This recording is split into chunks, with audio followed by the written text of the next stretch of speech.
streaming yesterday, I did make a comment on Tumblr that I had some guests at my house who stayed a little bit longer than anticipated. So I did get to continue my Mass Effect 3 Leviathan stream. I will hopefully do that next week, just so that you guys know. But anyway, without further ado, I will get to do some streaming of another game. So I am excited about this, and thank you so much for the people who are there. Hello to Jyla and Kiri. So, woohoo!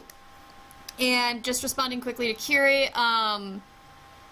yeah, nudging yourself back gently sort of is a good idea. I mean, not all at once. I'm sort of in the boat of trying to nudge myself back into things as well, and actually these streams are sort of how I'm trying to do that.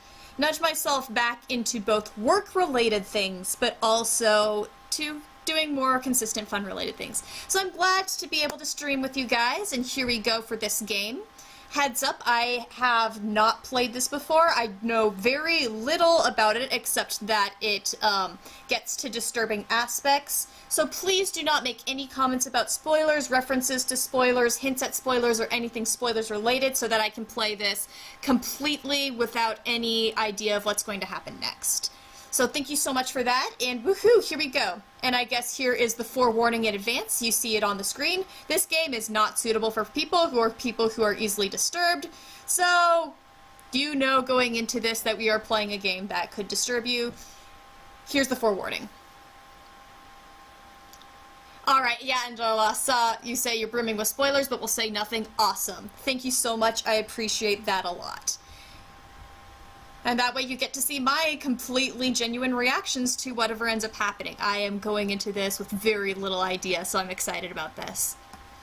Okay, there's a part that you can't watch. That's fair. That is fair. So, and if things end up getting a little intense for me, I will take a break, but I'm anticipating that we will be fine. Alright.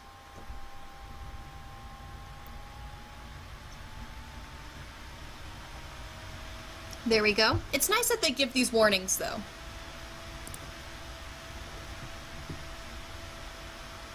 I agree.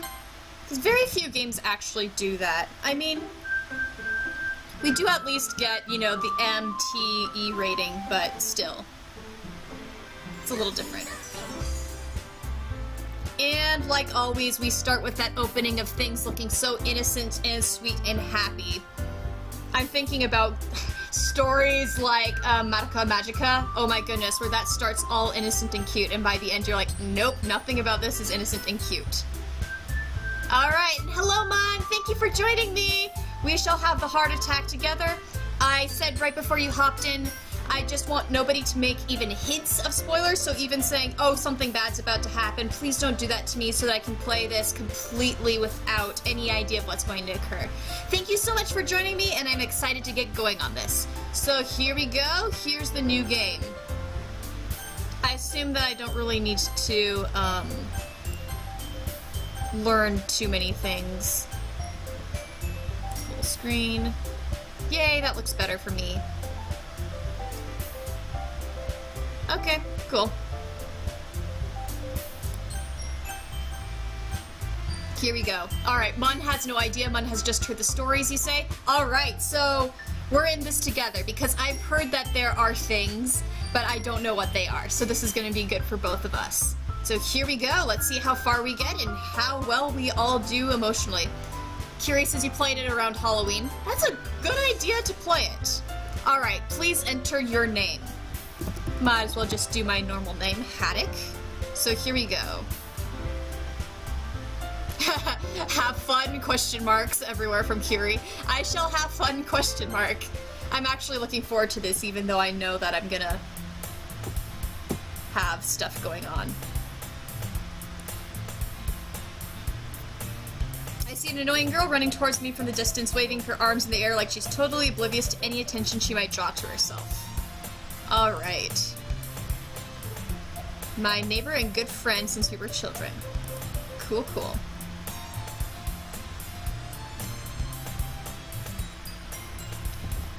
You know, the kind of friend you'd never see yourself making today, but it just kind of works out because you've known each other for so long.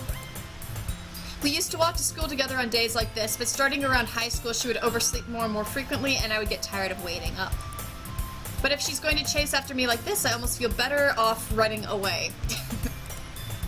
However, I just sigh and idle in front of the crosswalk and let, Sayori, how Americanly pathetic do I want to sound with pronouncing names? Sayori?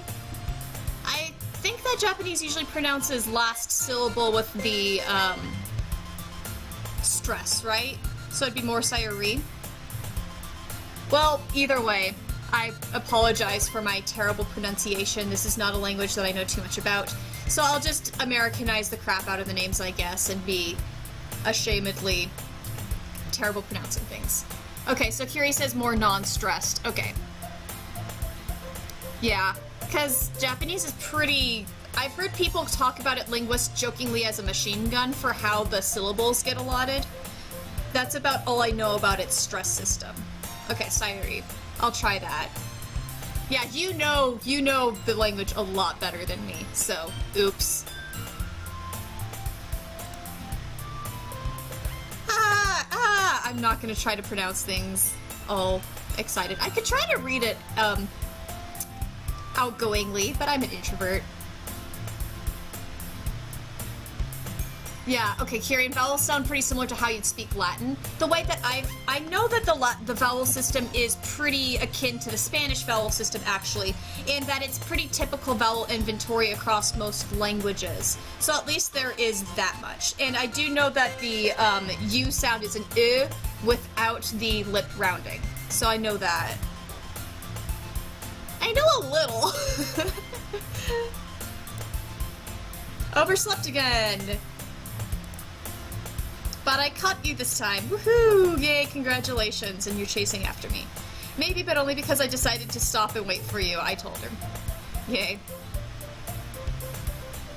You say that like you were thinking about ignoring me. And see, they always start these stories just so cute and innocently, and I know this game is not going to continue that way.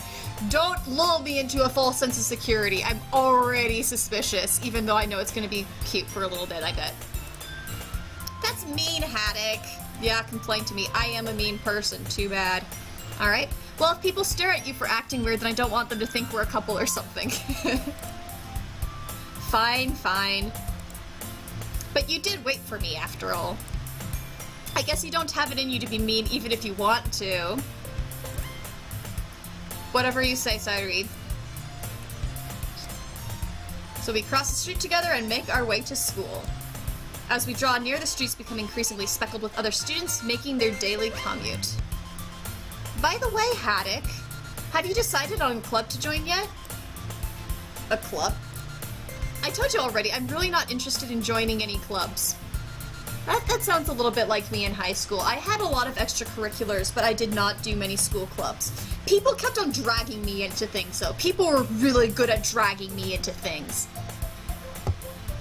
Jayla says, I want to cuddle Sayori. Yeah, she's got a nice, cute, little, cutesy, adorable vibe already. Nice start to a personality. This is a good intro. We just get a nice little straight into the niche of day-to-day things while getting an entertaining personality that we can sort of get a tangible feel to.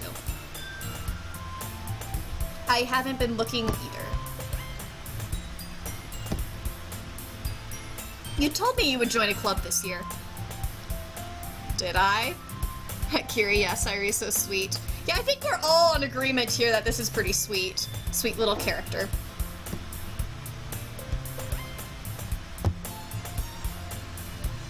Mun says, Mun once ended up in the Latin and chess club one day because friends. I think the most exciting adventure I had was people did convince me. A week before Science Olympiad was competing. My friends convinced me to join Science Olympiad the week before. So I didn't do any rehearsals, didn't do any preparation for any of the competitions. They just sort of tossed me into events. That was probably the craziest one that people pulled me into. And the next year I ended up doing Science Olympiad again, and we went to state and I kicked butt and I got medals in several of the competitions because I'm awesome. But yeah, people definitely just pulled me into that one. I'm sure that it's possible that I did in many of our conversations where I dismissively go along with whatever she's talking about. This is so relatable. Sayuri likes to worry a little bit too much about me when I'm perfectly content just getting by on the average while spending my free time on games and anime. Yeah, they say that to a person who is gaming. Thanks. Uh-huh. I was talking about how I'm worried that you won't be able to learn how to socialize or have any skills before college. Socialization's overrated. Just kidding. Streaming is socialization. We are socializing right now. Mon says relatable, right? Okay. Your happiness is really important to me, you know? And I know you're happy now, but I die at the thought of you becoming a NEET in a few years because you're not used to the real world. You trust me, right? Don't make me keep worrying about you. Alright, alright. I'll look at a few clubs if it makes you happy. No promises, though. Will you at least promise me you'll try a little? Yeah, I guess I'll promise you that. Yay! Why do I let myself get lectured by such a carefree girl? More than that, I'm surprised I even let myself relent to her. I guess seeing her worry so much about me makes me want to ease her mind at least a little bit. Even if she does exaggerate everything inside of her head. And here we are at school! Woohoo! We come. And again, it keeps this nice sense of cute safety. Which, if I knew absolutely nothing about this game, would lull me into a false sense of security. But I do know that I should be wary. It's probably gonna stay pretty cute for a little while longer, I'm assuming. Guess we'll see. The school day is as ordinary as ever, and it's over before I know it. After I pack up my things, I stare blankly at the wall, looking for an ounce of motivation. Clubs. Sayuri wants me to check out some clubs. I guess I have no choice but to start with the anime club. That's a good start. Hello? Sayuri? She must have come into the classroom while I was spacing out. I look around and realize I'm the only one left in the classroom. Mun says, well, enjoy it while it's cute. Good point. Good point, Mun. Yeah, enjoy the cute while it's cute. It'll make the terrifying all the more terrifying. True. So, there's that. Okay. I thought I'd catch you coming out of the classroom, but I saw you just sitting here and spacing out, so I came in. Honestly, you're even worse than me sometimes. I'm impressed. You don't need to wait up for me if I'm going to make you late for your own club. Well, I thought you might need some encouragement, so I thought, you know what?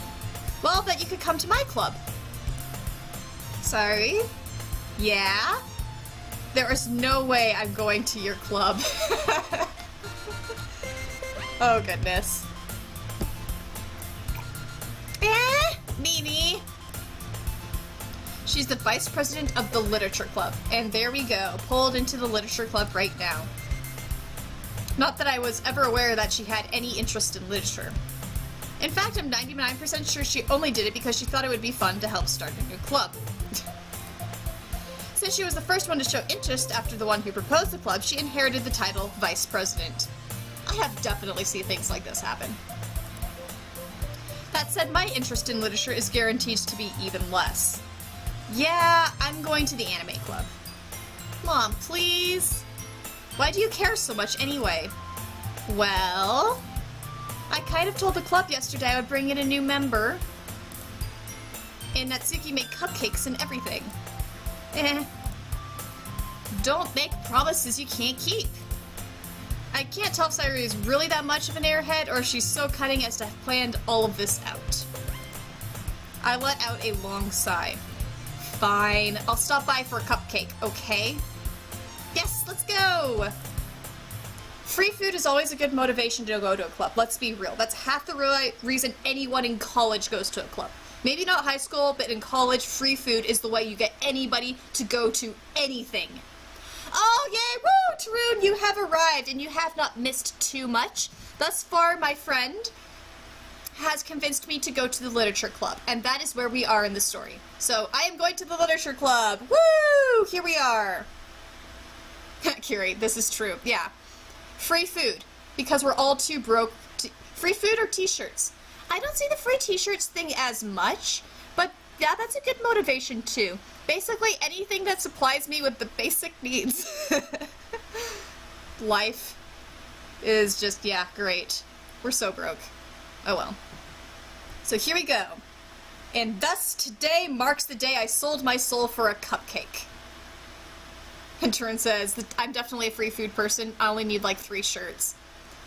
You should see my closet. Well, once I clean my house enough that you can actually like walk into my room without tripping over everything. I do not have 3 shirts. I have a rainbow. I have way too many shirts. Part of it is my mom works at JCPenney, so shirts just keep on like magically appearing at my doorstep sort of thing. Alright, here we go. Time to see what we sold our soul to. And Mun, that phrase is totally getting a dark twist. I agree with you. There is foreshadowing in this statement. Here we go. I dejectedly follow Celery across the school and upstairs, a section of the school I rarely visit, being generally used for 3rd-year classes and activities. Tarun, I think you have more shirts than I have articles of clothing. Probably true. I have more shirts than a lot of people. But they're all like $2 shirts, so yeah.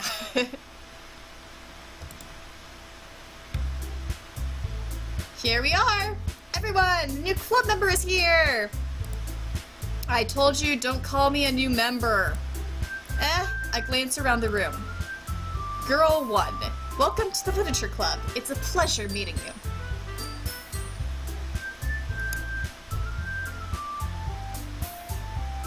So, the first 2 characters in this game is a very cute little cutesy girl with friendly happiness and care to you with pink hair, and the second character appears to be a little bit more reserved. Of course, this is totally guessing on 2 sentences, with long, dark, flowing hair that sort of flows that way.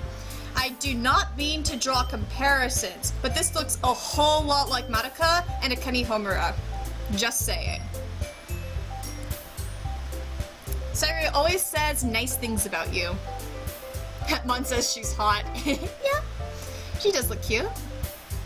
And Curie says, hey, she looks like Homura. Thank you. She does look like Homura, who I planned to cosplay several years ago and never got around to.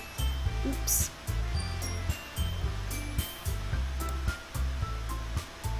Seriously? You brought a boy? Way to kill the atmosphere.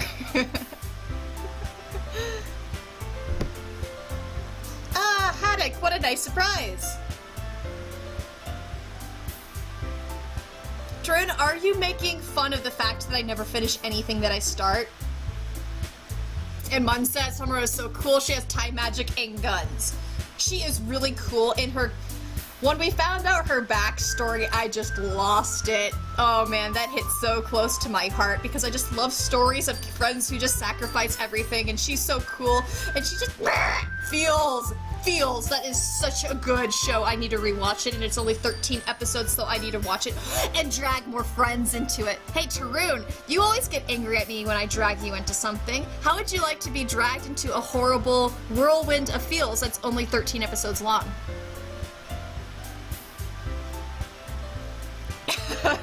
Mun says Mun cried, and Curie, episode 10, yep, yeah, episode 10 was the one where I lost it.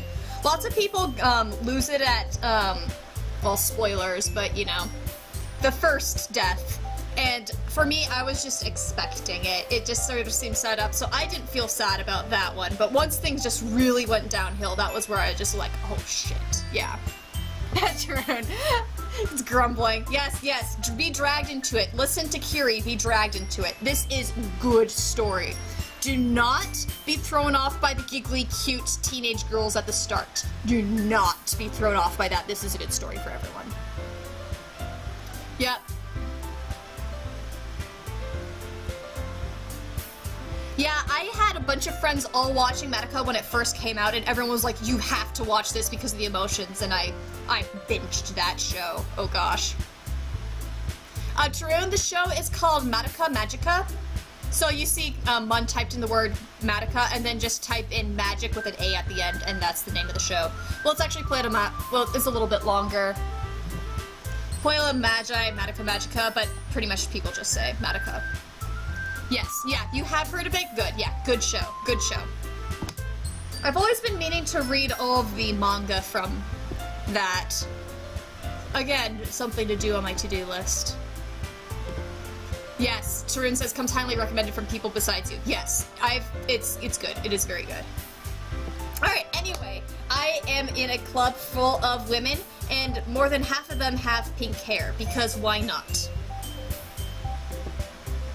Hello, girl 3. Welcome to the club! All worlds escape me in this situation. This club is full of incredibly cute girls! I mean, you're not lying.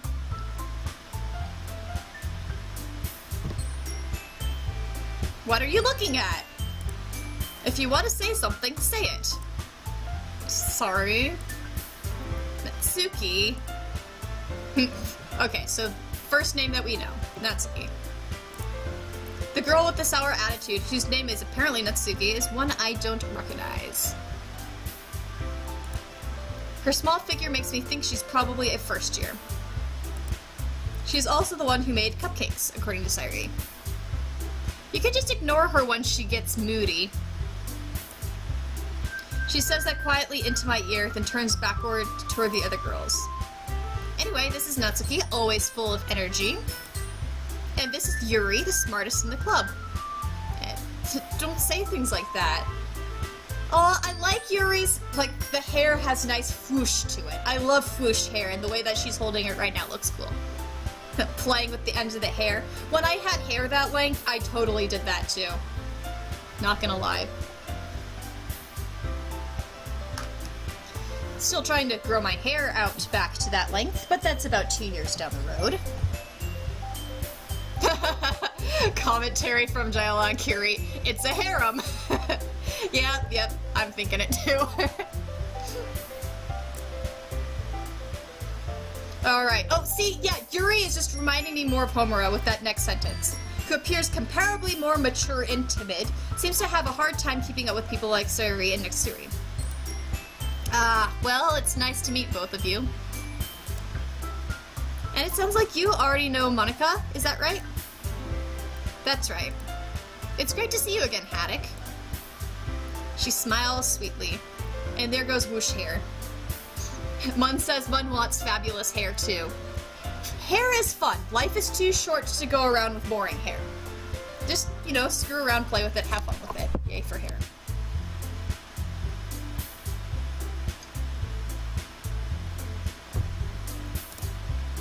We do know each other well.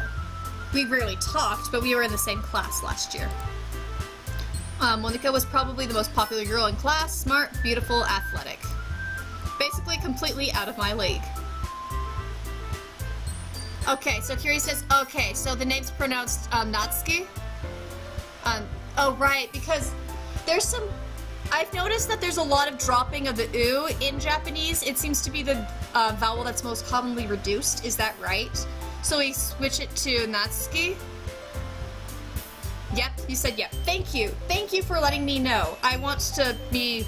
I mean, I'm still gonna sound like a ignorant American, but I'm very thankful for corrections to make me sound less like an ignorant American. Especially being a linguist, I do really care about how these things are pronounced. Okay, thank you. Thank you, Natsuki.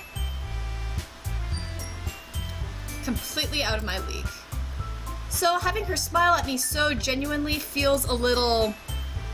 And how do you pronounce this one? Because, like, you know, it looks so similar to Monica, but I assume it would be more like Monica.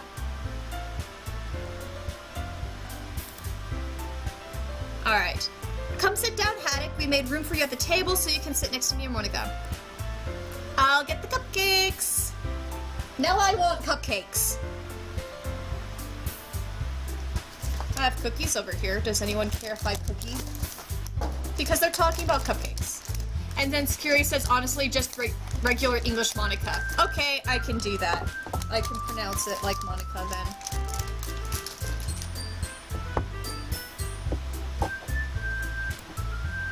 And then Natsuki. Hey, I made them. I'll get them. And I made cookie. Yay, thank you.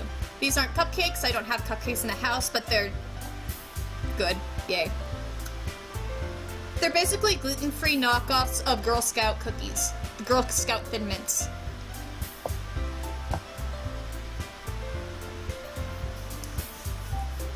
Plus gluten-free knockoffs.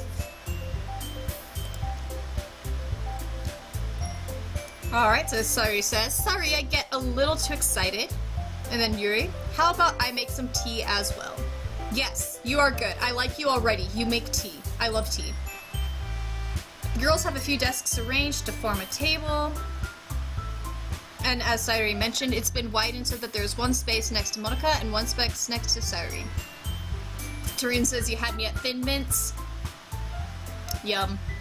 Although by the time that you actually like visit my house, they'll all be gone. I eat these things like terrifying. Not quite as bad as M&M's, but pretty close.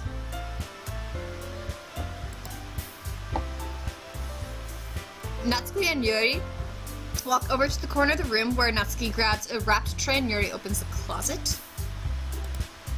Still feeling awkward, I take a seat next to Sayuri. Natsuki proudly marches back to the table, tray in hand.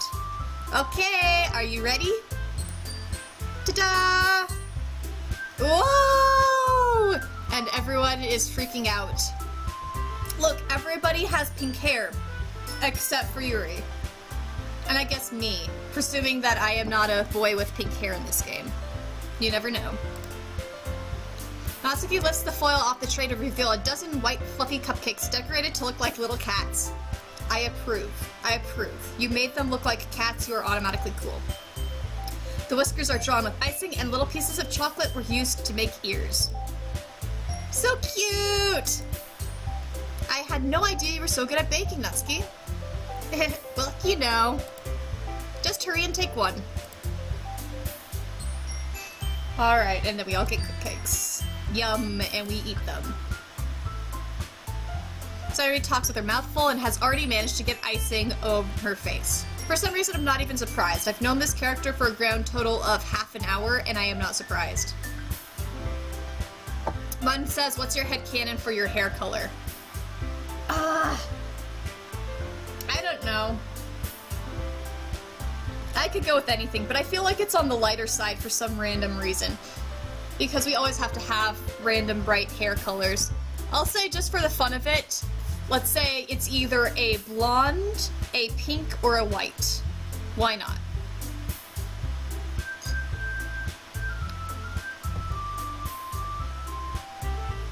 Oh, Jyla, I'd get the cupcake, I would get frosting all over me too, let's be real. I love frosting, so that doesn't help. I actually like frosting more than the cupcakes. Alright, I turn the cupcake around to my fingers looking for the best angle to take a bite. Natsuki is quiet. I can't help but notice her sneaking glances in my direction. Mun suggests blue to contrast with Sayuri. Yeah, I could see that. Do a nice hair color contrast thing. That'd be good. Is she waiting for me to take a bite? I finally bite down. This is just an excuse for me to take another bite of this Thin Mint, too.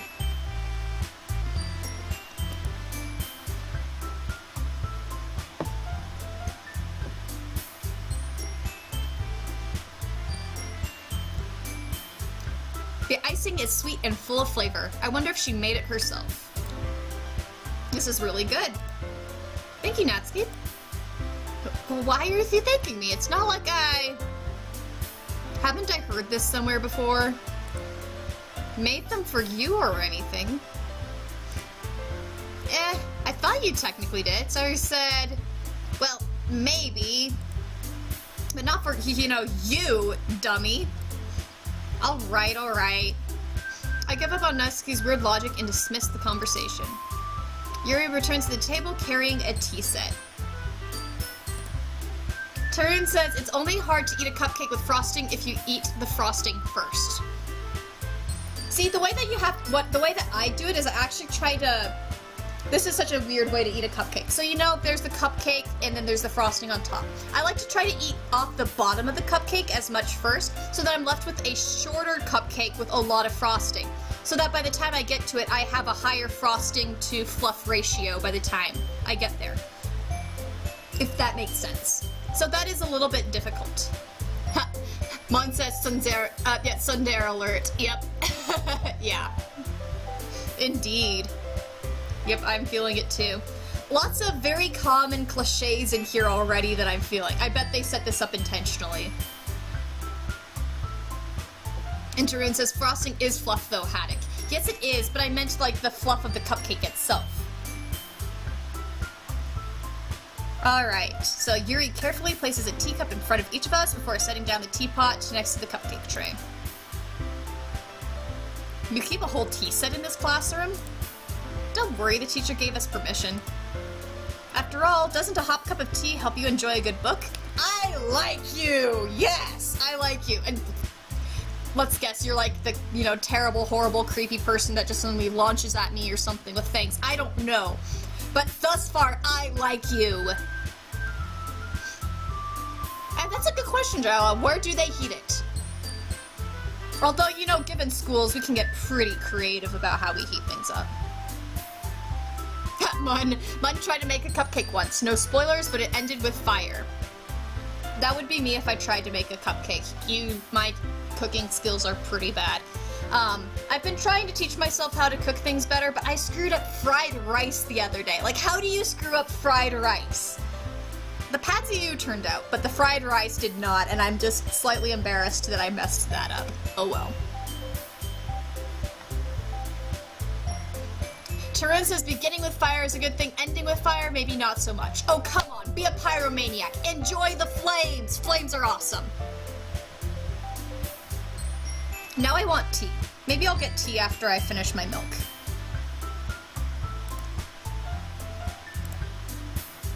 Alright. Don't let yourself get intimidated. Yuri's just trying to impress you. That's not. Insulted, Yuri looks away. I meant that, you know. I believe you. Well, tea and reading might not be a pastime for me, but at least I enjoy tea. Good. Tea is good. I'm glad. Yuri faintly smiles to herself in relief. Monica raises an eyebrow and smiles at me. So what made you consider the literature club? I've sold my soul for the cupcake. Alright, Tarun says, Haddock, if you mess up 3-minute ramen or something, that may be something to be ashamed of, but fried rice maybe not quite as much. Well, thank you. Although I will say that I have messed up toast in a toaster, so you be careful because that's also impressive. I was afraid of this question. Something tells me I shouldn't tell Monica that I was practically dragged here by Sayuri. Well, I haven't joined any clubs yet, and Sayuri seems really happy here, so... ... That's okay, don't be embarrassed. And we're continuing to question how terrible my cooking skills are. Thank you, guys. Alright, so Mana asks, what about 2-minute ramen? I've never messed up 2-minute ramen, mostly because most of those aren't gluten-free. But as far as my toast in the toaster, I stuck the toast in. And this was a toaster that had been working for years.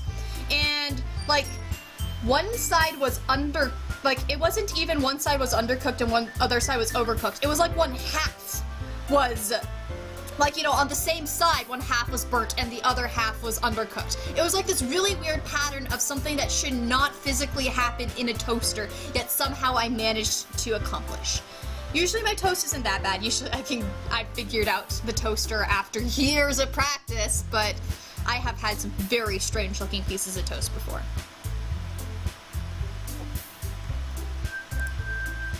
Well, make sure you feel right at home, okay?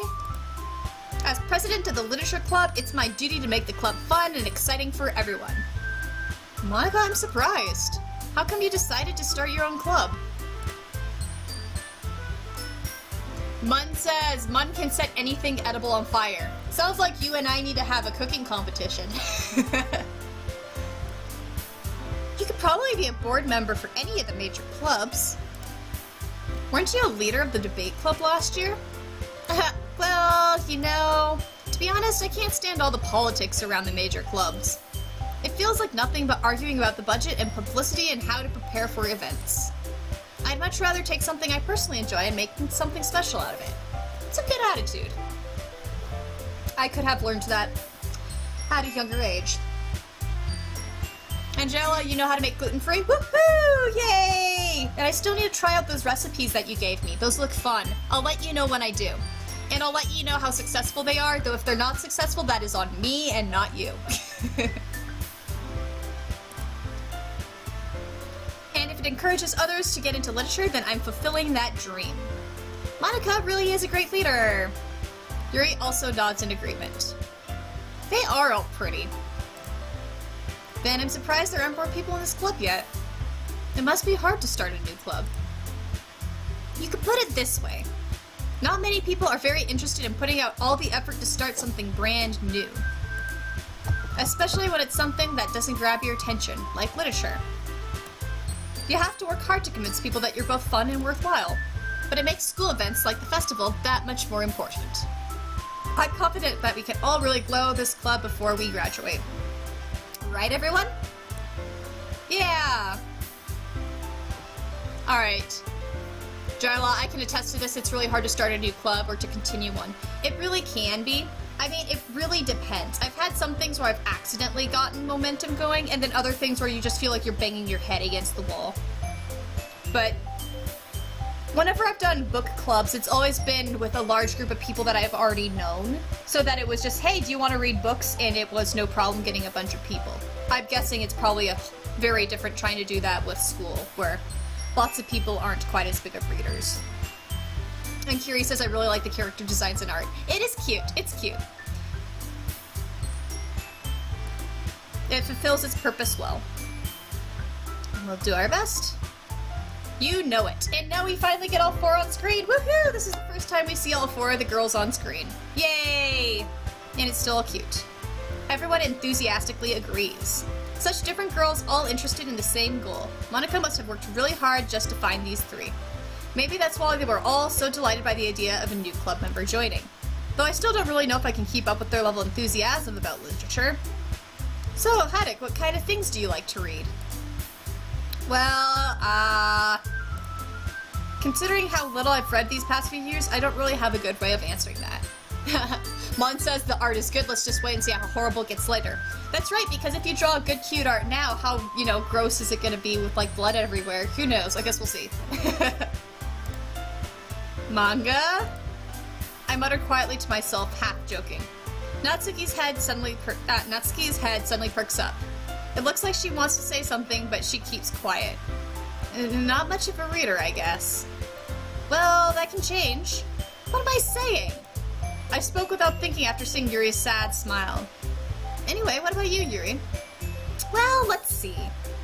She traces the rim of her teacup with her finger. My favorites are usually novels that build deep and complex fantasy worlds. The level of creativity and craftsmanship behind them is amazing to me. And telling a good story in such a foreign world is equally impressive. I like you! Yes! I like you! Yuri goes on, clearly passionate about her reading. And people are suggesting just to say dragons for what you like to read. Dragons is a good answer. Mon, yes, we can hug her. We can hug Yuri. Hug! Because yes, I love her. I relate to you so much. You are beautiful and wonderful. Mon, before she tries to kill us. Or whatever it's gonna happen, yeah. She seems so reserved and timid since the moment I walked in, but it's obvious by the way her eyes light up that she finds her comfort in the world of books, not people. But I like a lot of things. Stories with deep psychological elements usually immerse me as well. I like you! And Kiri says, I really liked Yuri when I played this. Yes!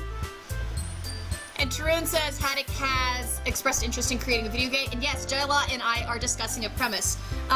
She is thinking about making a game, and I'm on board with watching it. And again, if you need music, I will happily do music. And I am totally talking with friends. I have several friends that were talking about making video games together. I really would love to get a group of people together. Just create a small little team where we can make some games, start with something very simple, and then work our way up from there. Aw, thanks. Commission me. Yeah, no, we can definitely talk about that in the music. I think that your story, given from what I know about it, I still need to read the outline that you sent me. I'm sorry that it's been so long. It does sound like your RPG, more visual novel-ish story. It would be good with music. I think that music would be a good element to it.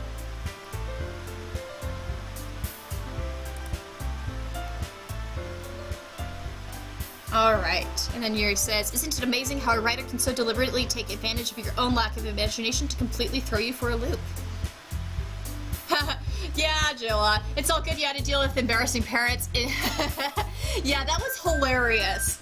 That was hilarious. People might have seen my comment on Tumblr the other day. Basically, let's say that my mom accidentally stumbled into my handwritten notes for an NSFW fanfic that I was planning, and that was sort of funny.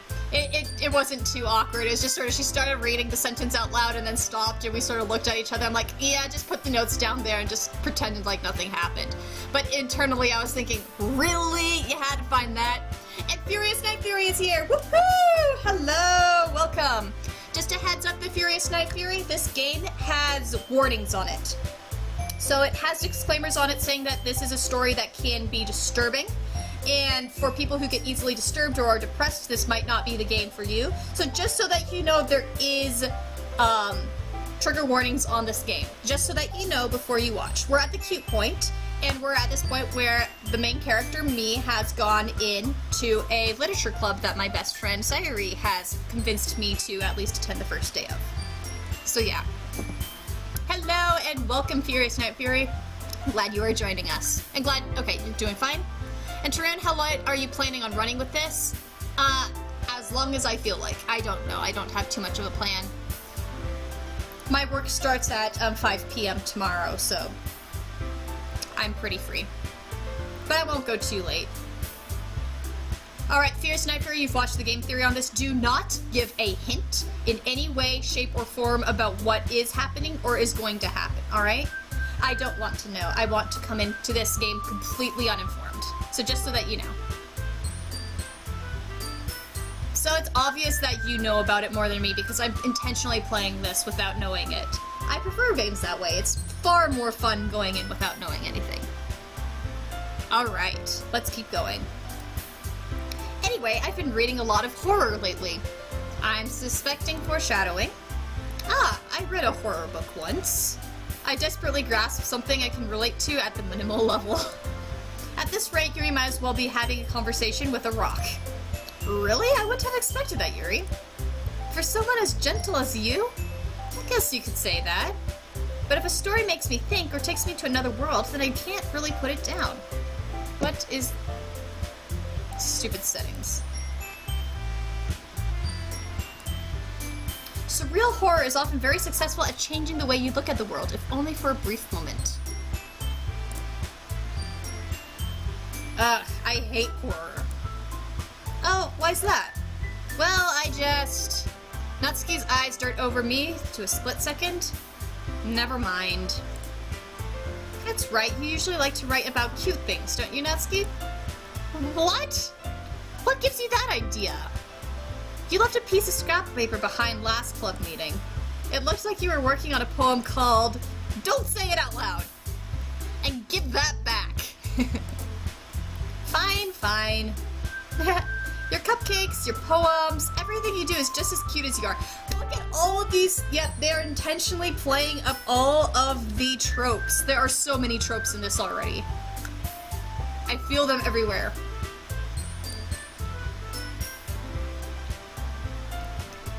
Sayuri settles up behind Natsuki and puts her hands on her shoulders.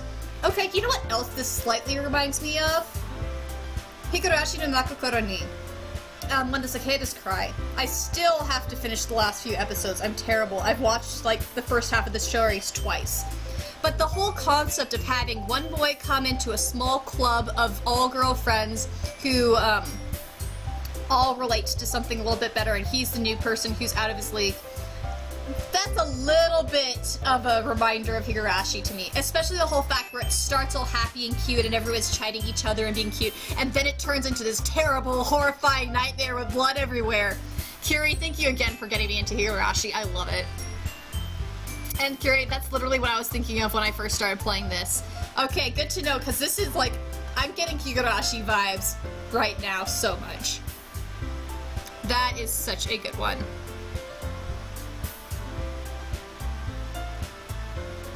And yeah, Haru Suzumiya, yeah,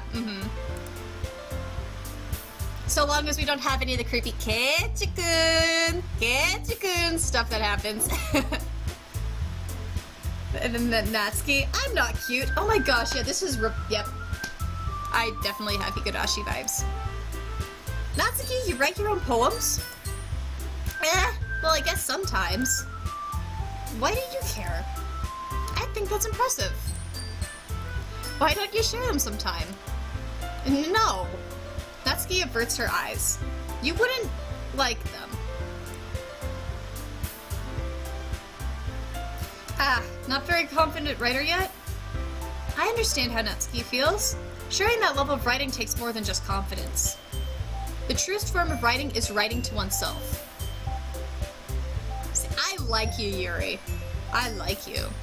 You must be willing to open up to your readings or exposing your vulnerabilities and showing even the deepest reaches of your heart.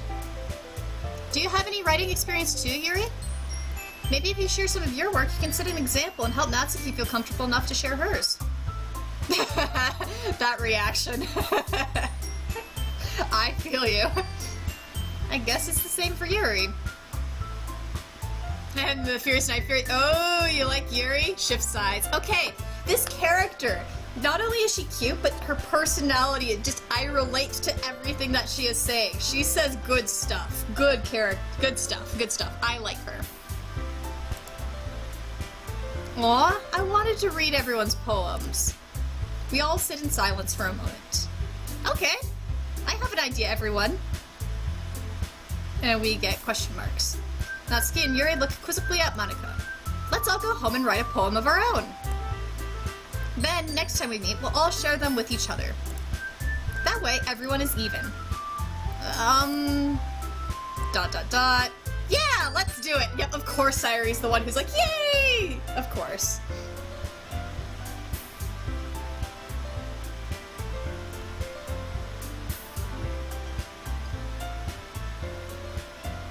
Jayla, I think it's because that's not the way that the club is started. You're asking why they're not calling it a poetry club? I mean, it sounds like they have done a whole lot more, and that this meeting is just one where they hop into their poetry. A need for poetry, that's not appreciated often enough. Plus, now that we have a new member, I think it'll help us to all get a little more comfortable with each other and strengthen the bond of the club. Isn't that right, Haddock? Monika smiles warmly at me once again. Hold on, there's still one problem. What's that? Now that we're back to the original topic of me joining the club, I bluntly come forth with what's been on my mind the entire time. I never said I would join this club. Way to blurt it out, dude. Sayori might have convinced me to stop by, but I never made any decision. I still have other clubs to look at, and, I lose my train of thought. And look at everybody get unhappy at me. All four girls stare back at me with dejected eyes. But, as she sinks... Oh, they're all gonna sink down and be unhappy. I'm sorry, I thought. Haddock, you all... I'm defenseless against these girls. How am I supposed to make a clear-headed decision when it's like this? The Furious Night Fury? No, I do not choose what I say. It's, you just click forward. So, you know, more visual novel sort of thing with this game. I'm not choosing any choice. That is, if writing poems is the price I need to pay in order to spend every day with these beautiful girls. Right. Okay, I've decided then. I'll join the literature club. And you sold your soul. One by one, the girls' eyes light up. Yes! I'm so happy! Sayori wraps her arms around me, jumping up and down. Hey! You really did scare me for a moment. If you really just came for these cupcakes, I would be super pissed. Then that makes it official. Welcome to the Literature Club. Thanks, I guess. Okay, everyone. I think with that we can officially end today's meeting on a good note. Everyone remember tonight's assignment. Write a poem to bring to the next meeting so we can all share. Monica looks over at me once more. Haddock, I look forward to seeing how you express yourself. Yeah. Can I really impress the class star Monica with my mediocre writing skills? I already feel the anxiety welling up inside me. Meanwhile, the girls continue to chit-chat as Yuri and Natsuki clean up their food. Hey, Haddock, since we're already here, do you want me to walk home together? That's right, Siri and I never walk home together anymore because she always stayed after school for clubs. Sure, might as well. Yay! And we're walking home. Okay. The whole way, my mind wanders back and forth between the four girls, Sayuri, Natsuki, Yuri, and of course, Monica. Will I really be happy spending every day after school in a literature club? Probably not, knowing this game. Perhaps I'll have the chance to grow closer to one of these girls. Yes, this is such Higurashi vibes! Oh my gosh! I'll just need to make the most of my circumstances. I'm sure good fortune will find me.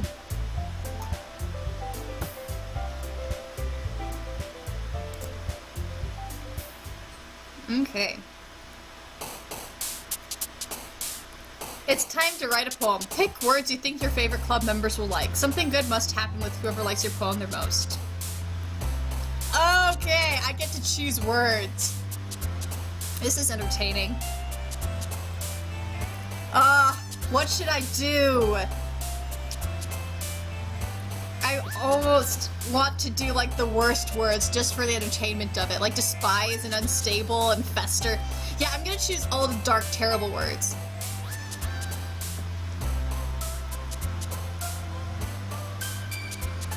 Okay, or no. Pick words that don't seem congruous with each other. So I picked a dark one and now I'm gonna do bunny just to see what happens. Bunny next to misery. Parfait! Marriage.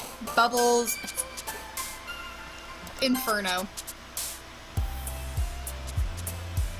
Atone. I'm curious to see what happens here.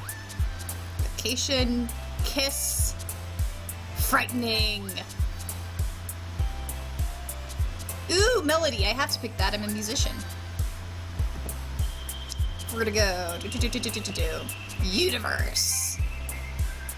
Music. Music or death? Those are two both good words. Which one should I do? Music or death? That sounds like a really terrible game show. Music or death? Alright.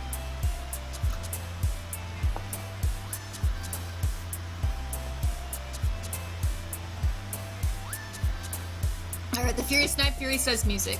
Sure, why not?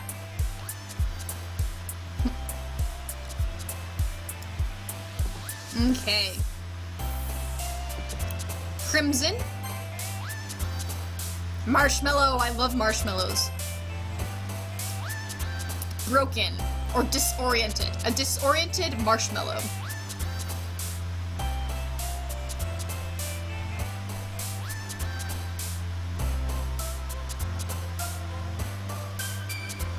Oh, so when I move these...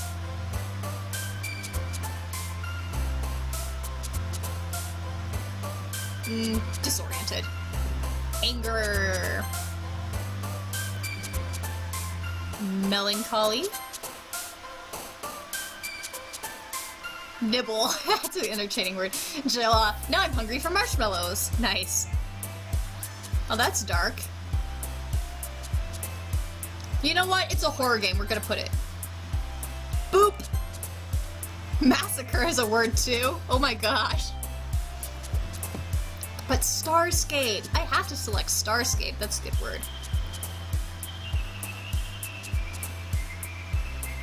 Rainbow. Alright, this is gonna be one weird poem. Hi again, Haddock. Glad to see you didn't run away on us. Hahaha. Nah, don't worry. This might be a little strange for me, but at least keep my word. So I'm back at the Literature Club. Furious Night Fury, send me a marshmallow too! I was the last to come in, so everyone else is already hanging out. Thanks for keeping your promise, Haddock. I hope this isn't too overwhelming of a commitment for you. Making you dive headfirst into literature when you're not accustomed to it. Oh, come on, like he deserves any slack. Sayuri told me you didn't even want to join any clubs this year. And last year, too. I don't know if you plan just to come here and hang out or what. Yay, I got the marshmallow from the Furious Night Fury. Thank you! Marshmallows are amazing.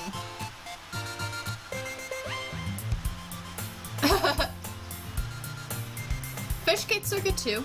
Fish is good. Just don't put the fish cake with the marshmallow. I think that sounds weird. Okay, Natsuki. But if you don't take it seriously, then you won't see the end of it. She's great. Natsuki, you certainly have a big mouth for someone who keeps her manga collection in the club room. Natsuki finds herself stuck between saying Monica and manga.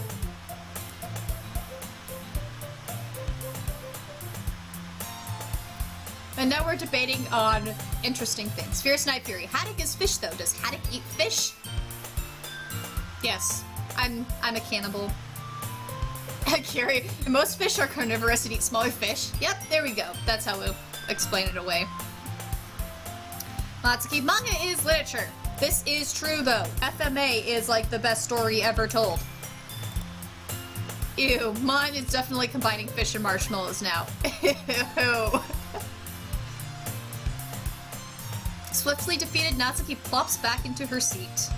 Don't worry, guys. Haddock always gives it his best as long as he's having fun. He helps me with busy work without me even asking. Like cooking, cleaning my room. How dependable. Sorry, that's because your room is so messy it's distracting. And you almost set your house on fire once. I want to know the story behind that. Is that so? You two really are good friends, aren't you? I might be a little jealous. How come? You and Haddock can become good friends too. Alright, Mon. Thank you so much for joining for a little bit. I'll talk to you around later. I'll keep on streaming and probably do some more streaming next week's. So, yay, thanks for coming. Alright. As usual, Sayuri seems oblivious to the weird situation she just put me into. You're even brought through something today, you know? Wait, Sayuri? Me? Not really. Don't be shy. It's really nothing. What is it? Never mind. Oh, someone's embarrassed. Sayuri made it sound like a big deal when it's really not. What do I do? I'm sorry, Yuri, I wasn't thinking. I guess that means it's up to me to rescue this situation. Hey, don't worry about it.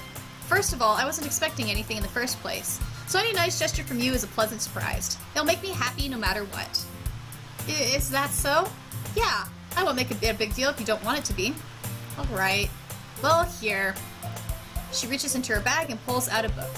I didn't want you to feel left out, so I picked out a book that I thought you might enjoy. It's a short read, so it should keep your attention even if you don't usually read. And we could, you know, discuss it if you wanted. Cute little flirty nerd. How is this girl accidentally being so cute? She even picked out a book that she thinks I'll like despite me not reading much. Hey, thank you, I'll definitely read this.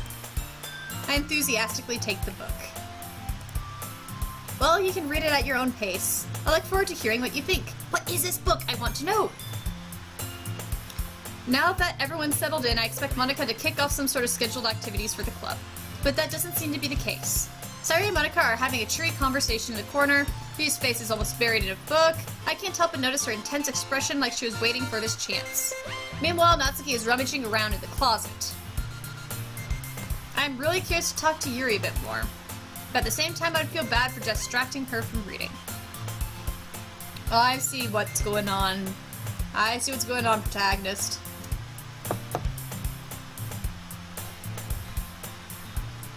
Alright. Looks like the same book that she lent to me. More than that, she seems to be on the first few pages. Ah, crap. I think she noticed me looking at her. She sneaks another glance at me and her eyes meet for a split second. The Furious Night Fury, no, this is a Thin Mint. It's a gluten-free knockoff. I can't eat Oreos. I've had gluten-free knockoffs of Oreos though, but yeah. Nope. That's not. If I ate an Oreo, I'd be sick and throwing up right now. But that only makes her hide her face deeper in her book. Sorry. I was just spacing out.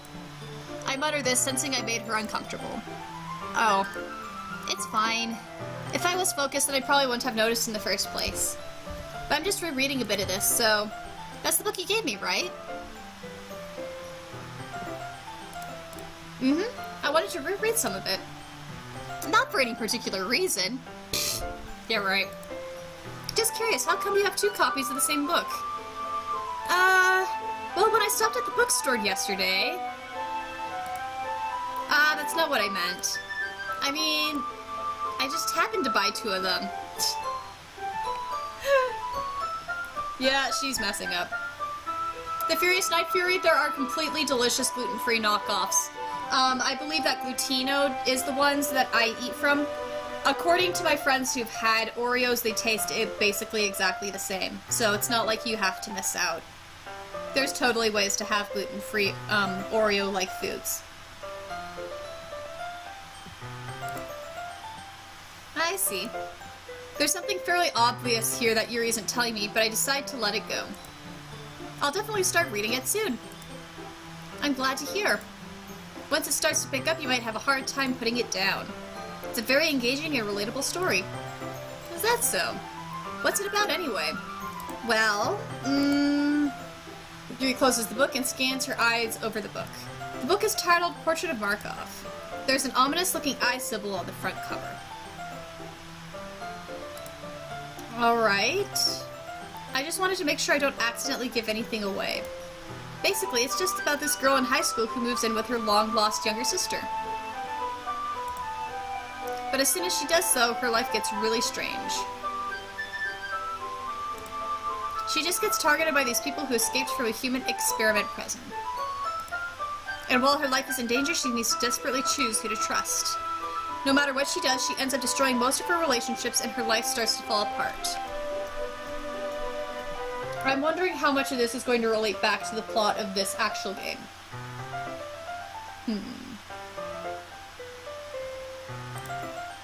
That's kind of dark, isn't it? Yuri made it sound like it was going to be a nice story, so the dark turn came from nowhere. Yuri jiggles gently, all of a sudden. Are you not a fan of that sort of thing, Haddock? No, it's not that. I mean, I can definitely enjoy these kinds of stories, so don't worry. I hope so. Yeah, I totally forgot that Yuri is into those things. She's so shy and reclusive on the outside, but her mind seems completely different. It's just that those kinds of stories, they challenge you to look at life from a new perspective. Yeah, they're definitely bringing us into something. When horrible things happen, not just because someone wants to be evil, but because they have their own goals or their own philosophy. Thank you! Yes, those sorts of stories are interesting to me. Thank you. This is the sort of thing that I like. I was actually just ranting to some people the other day, I think Jello was one of them, about how I like stories where we don't have the cookie-cutter bad guy that's clear evil, but I love the concept of you being able to really understand everybody's motivations to the point that if you wrote the story at a slightly different point of view, the antagonist could become the protagonist and feel perfectly reasonably in that location. I love when choices are based on your own understandable goals and a philosophy that you believe in. Because that's how human beings actually make decisions. It's not because we just sort of sit there going, "Mwahaha, I feel like being evil." It's not how we are. We all, lots of us, have really good reasons for why we do what we do. Then suddenly, when you thought you related to the protagonist, they're made out to be the naive one for letting their one-sided morals interfere with the villain's plans. I love you! Yes! You are speaking my heart and soul! I'm rambling, aren't I? Not again. I'm sorry. Hey, don't apologize. I haven't lost interest or anything. Well, I guess it's alright then. But I feel like I should let you know that I have this problem. When I let things like books and writing fill my thoughts, I kind of forget to pay attention to other people. So I'm sorry if I end up saying something strange. And please stop me if I start talking too much. Well, she's so shy. I really don't think you need to worry. That just means you're passionate about reading. The least I can do is listen. It's a literature club, after all. That's true. In fact, I might as well get started reading it, right? You don't have to. What are you saying? Just a moment ago, you said you were looking forward to it. Let me get the book. I quickly retrieved the book that I'd put into my bag. Alright, it's fine if I sit here, right? I slip into the seat next to Yuri's. She's one of those people who, they're not used to their own thoughts being, accepted to the point that, you know, you feel like you have to sort of apologize for being yourself sort of thing. Definitely met people like Yuri. And then, of course, the whole little flirting thing that's subtly going on in this story, too, is just going to make her more awkward. Are you sure? You seem a little apprehensive. I'm sorry. It's not that I don't want you to. It's just something I'm not very used to. That is, reading is in company with reading with somebody. I would agree, that is a little odd. Let's see. Well, just tell me if I end up distracting you or anything. Alright. I open the book and start the prologue. I soon understand what Yuri means about reading in company. It's as if I can... Words. Okay. It's as if I can feel her presence over my shoulder as I read. It's not a particularly bad thing. Maybe a little distracting, but the feeling is somewhat comforting. Yuri is in the corner of my eye. I realize that she's not actually looking at her own book. I glance over. It looks like she's reading from my book instead. Sorry. I was just... Yuri, you really apologize a lot, don't you? I do? Man, I know some people like her. Sending love to the individuals who feel like this. I know that people feel uncomfortable when you say quit apologizing, but the way that I feel about this is you are valuable, you are wonderful, your thoughts are interesting, and for me it feels really sad the fact that you feel like you have to apologize for you being yourself or fearing that you are making me feel bad or disinterested, because you being yourself is the most exciting and wonderful thing that you can be. It's special when you can talk about yourself, and it means so much to me when you're able to do it without fearing that you're going to be rejected by me. You're not. I am so happy when you get to be yourself. So I'm always happy when people can find that confidence and self-understanding not to have to apologize all the time. Because as I feel it, you do not need to apologize. You are so wonderful as yourself. I really don't mean to. Sorry. I mean, people apologizing, yes, I know you guys. You guys are precious human beings. Here, this should work, right? I slide my desk until it's up against Yuri's and hold my book between the two of us. Love you, Fury Snake Fury. I suppose so. Yuri timidly closes her own copy. Once we each lean in a little bit, our shoulders are almost touching. I see what you guys are doing. Feels like my left arm is in the way, so instead I use my right hand to hold the book open. I guess that makes it kind of difficult to turn the page. Here. That's cute.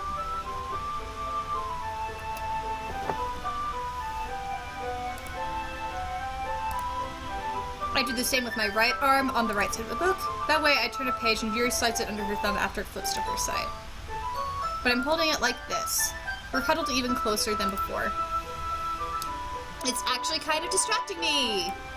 It's as if I can feel the warmth of Yuri's face and she's in the corner of my vision. Are you ready? Yeah? To turn the page. Ah! Sorry. I think I got a bit distracted for a second. I glanced over at Yuri's face again, and our eyes meet. I don't know how I'll be able to keep up with her. That's okay. You're not as used to reading, right? I don't mind being patient if it takes you a bit longer. It's probably the least I can do. Yeah, this game is all cute right now. Since you've been so patient with me. Yeah. Thanks. We continue reading. Yuri no longer asks me if I'm ready to turn the page. Instead, I just assume that she finishes the page before me, so I turn it by my own volition. We continue the first chapter in silence. Even so, turning each page almost feels like an intimate exchange. My thumb gently letting go of the page, letting it flutter over to her side as she catches it under her own thumb. Hey, Yuri? This might be a silly thought, but the main character kind of reminds me of you a little bit. You think so? How does she? Well, I guess she's more blunt in a lot of ways, but she also second-guesses all of the things that she says and does. Like she's afraid to do something wrong. It's not like I can see into your head or anything, but they're kind of reminiscent of your mannerisms. I see.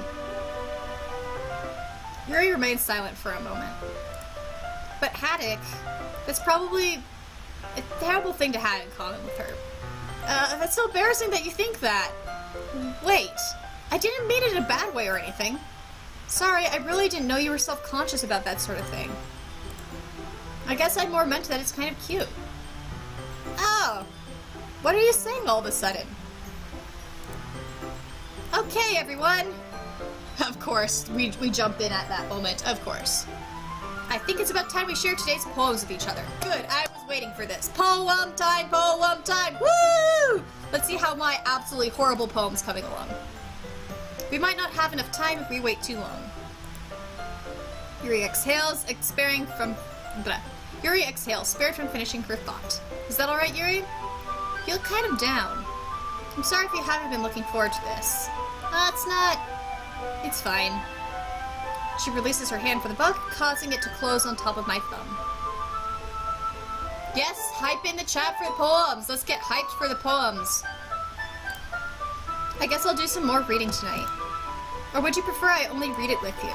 I guess I don't have too much of a preference either way.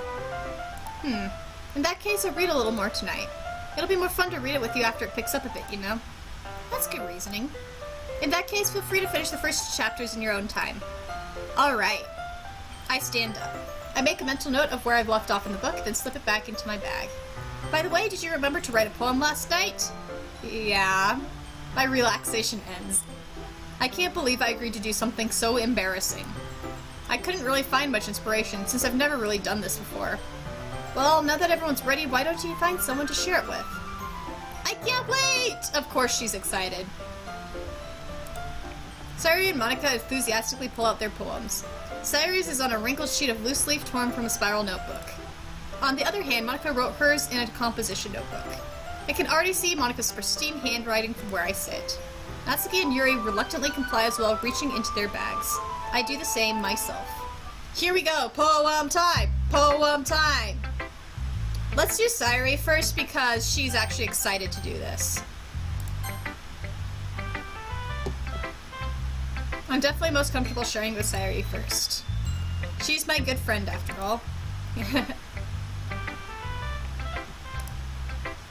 This is a good poem, Haddock! Oh, you took the dog out! That's cool, Curie. How's Houdini?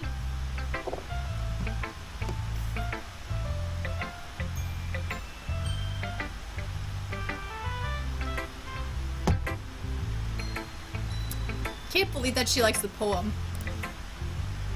Are you sure it's your first time? Of course. It's not that good. Am I the kind of guy who'd be writing poems in his spare time? I guess you're right. But that's why it impressed me. Well, to be honest, I was afraid that you wouldn't do it seriously. Or that you wouldn't write one at all. I'm really just happy that you wrote one. It just reminds me of how you're really a part of the club now. She would look at it this positively. Not to mention the fact that I'm standing in front of you in the club room. Well, of course. I'm not really into it yet, but that doesn't mean I'll break my promise. See? It's like I said before, Haddock. Deep down, you're not selfish at all, you know? Trying new things like this for other people, that's something that only really good people do. Thanks, sorry. I'm not sure if she sees the full picture of my motive here. Then again, I can't deny that she's part of the reason I joined. Knowing how much this means to her and all, yeah. And I'm gonna make sure you have lots of fun here, okay? That will be my way of thanking you. Alright, I'm gonna hold you to that then. Yay! Now you'll read my poem too, right? Don't worry, I'm really bad at this. We'll see about that. Alright. Here comes poem time. Giving myself a little bit of a jawbreak first. My voice is actually I'm sort of getting tired of talking a lot, so this stream might be shorter than usual. Maybe we can cut it off at 9 p.m. just because, you know, talking so much will tire me out and need a little bit of a break. So here we go. Dear sunshine, the way you glow through my blinds in the morning, it makes me feel like you missed me. Kissing my forehead to help me out of bed, making me rub the sleepy from my eyes. Are you asking me to come out and play? Are you trusting me to wish away a rainy day? I look above, the sky is blue. It's a secret, but I trust you too. If it wasn't for you, I could sleep forever, but I'm not mad. I want breakfast. That's funny. Okay, so what's interesting about this poem is that for someone who sleeps in late, the poem is about waking up to the sun. That's sort of entertaining that that's the topic that she chose. Sorry, this is just a guess, but did you wait until this morning to write this? There we go. There we go. Yep, I was wondering. No! Just a little bit. You can't answer just a little bit to a yes or no question. I forgot to do it last night. Well, at least that makes me feel a little bit better about myself. Don't be mean. Still tried my best. Yeah. I didn't mean to say that it was a bad poem. It came out nice, or how should I put it? It sounds just like you. Really? Yeah. Especially that last line. I made eggs and toast. Even though you were late to school. Good priorities, honey. Good priorities. It's bad to skip breakfast. I get all cranky. Well, I guess there's no point in arguing. Anyway, thanks for showing me. This was so much fun. Monica's the best. Yeah. But next time, I won't forget. And I'm gonna write the best poem ever. Well, I guess I look forward to it. Let's see. I'm gonna do Yuri's last just because we were having that cute little thing with it. So I'll do Natsuki, Monica, and then Yuri. Here we go. Lots of ... question mark. Well, it's about what I expected from someone like you. It's a little blunt. Well, excuse me. It's not like I said it was bad. She's implying it. It just didn't evoke any emotions. So basically it's not cute enough for your tastes? Well, I did select a lot of depressing and dark words. That's true. Do you want to get smacked? I'll pass. Well, anyway, I guess I need to show you mine. Not that you'll like it.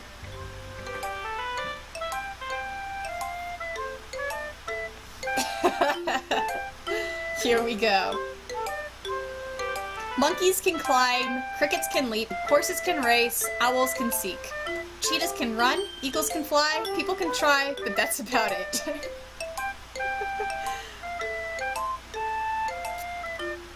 Yeah, she's sort of got that little fluff cute to it. I see what people are saying about her writing. Yeah, I told you that you weren't gonna like it. I like it. What? Just be honest. I am. Alright, Fierce Night Fury's getting food, no problem.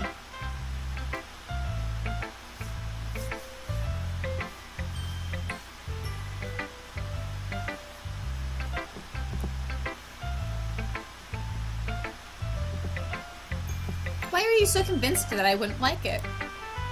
Well, because everyone in high school thinks that writing has to be all sophisticated and stuff, so people don't even take my writing seriously. I could see how poetry like hers would not get taken seriously, since it sort of has that, I don't want to say like Dr. Seuss whimsicalness, but sort of that light-hearted, sort of, not childlike optimism, but that sort of, you know, innocentness to it. A little bit of innocent sunshine. But isn't the point of poems to people to express themselves? Your writing style wouldn't make your message any less valid. Yes, exactly! I like it when it's easy to read, but it hits you hard. Like in this poem. Seeing everyone around you do great things can be really disheartening. So I decided to write about it. Yeah, I understand. But the other nice thing about simple writing is that it puts more weight on the wordplay. Like I set it up for a rhyme at the end, but then made it fall flat on purpose.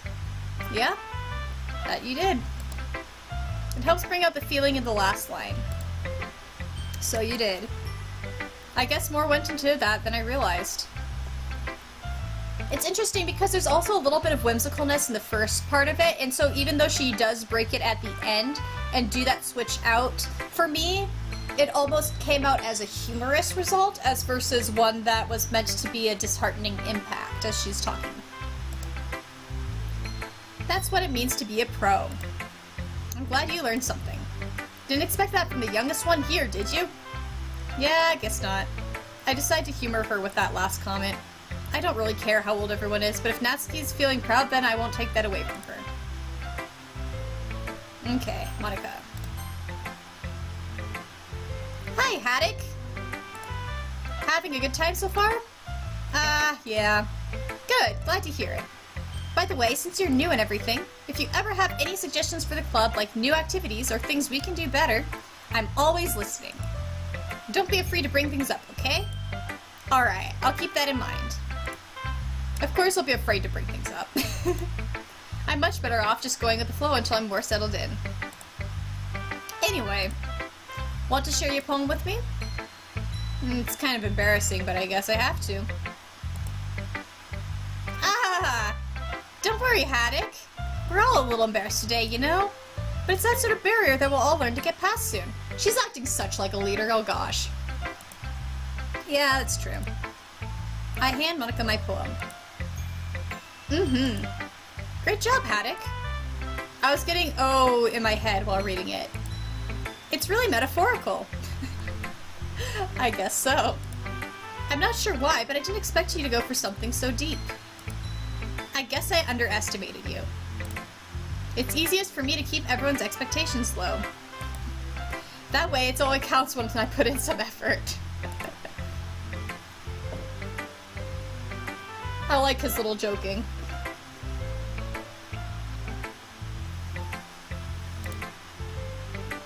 Well, I guess it worked anyway.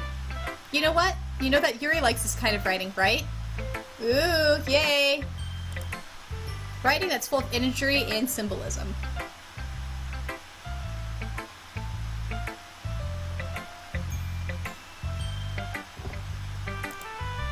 Unlike Sayuri, he likes using simple and direct words to describe happiness and sadness. Yuri likes it when readers are left to derive their own meaning out of it. Tarun saw that coming from 6 miles away. Nice.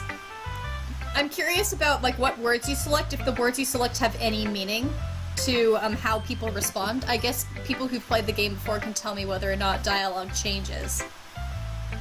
But I suppose, like, all the words that I chose, since there are such disparate things, it makes sense that I got into this metaphorical thing, if there's any selection process to it. It's very challenging to write like that effectively. Both allowing people to get something out of it just by feel, or letting them deeply analyze all the nuances. Woo! Analyze, analyze, analyze! Woo woo! That's fun stuff. It can take years of practice, which I'm assuming Yuri has at this point. I never really asked, though. I'm sure I'm nowhere near her level yet. Don't worry so much about that. You do your own thing. Just keep exploring and learning by trying new things. I'm sure I'll end up trying different things a lot. Okay, so Kiri says the words you choose do designate the general response you get from the characters. Thank you! Thank you for letting me know.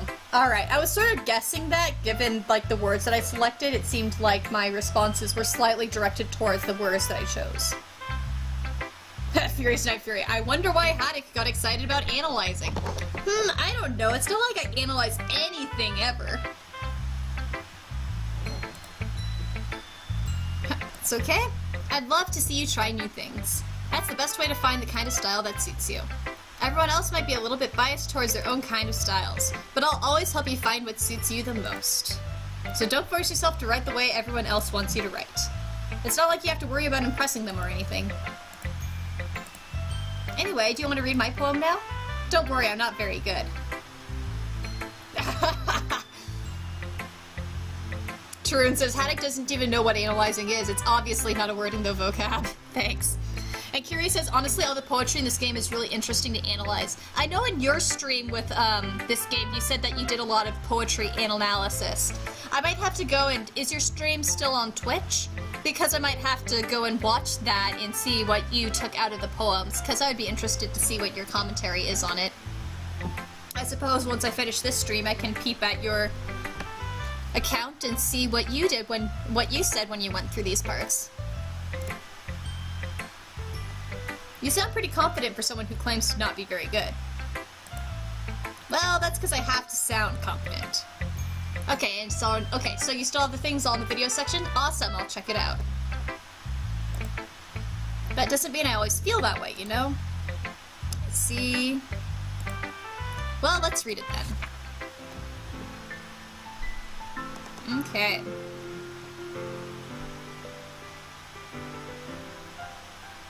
Hole in wall. It couldn't have been me. See the direction the spackle protrudes. A noisy neighbor, an angry boyfriend? I'll never know. I wasn't home. I peer inside for a glow. No, I can't see.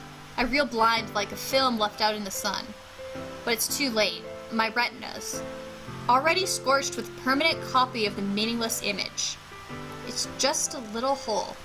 It wasn't too bright. It was too deep. Stretching forever into everything. A hole of infinite choices. I realized now that I wasn't looking in. I was looking out, and he, on the other side, was looking in. I like this poem. This is my favorite that I've read so far. Pardon me for a little bit, guys, while I actually go and I'm going to peep at this and try to read it again, just so that I can sort of try to understand what she was going at while she was writing this.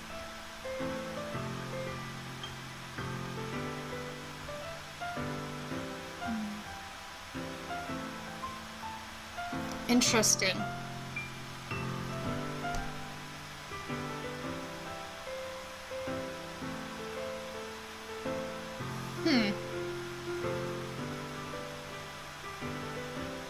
I'll be interested to see what she says about this, because this is definitely one that is open to interpretation, and this is interesting.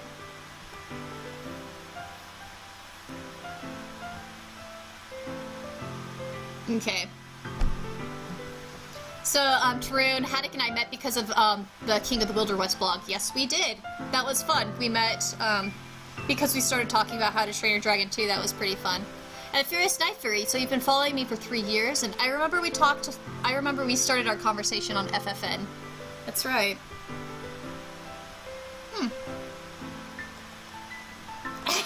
Kiri, Haddock and I met during a certain rebellion.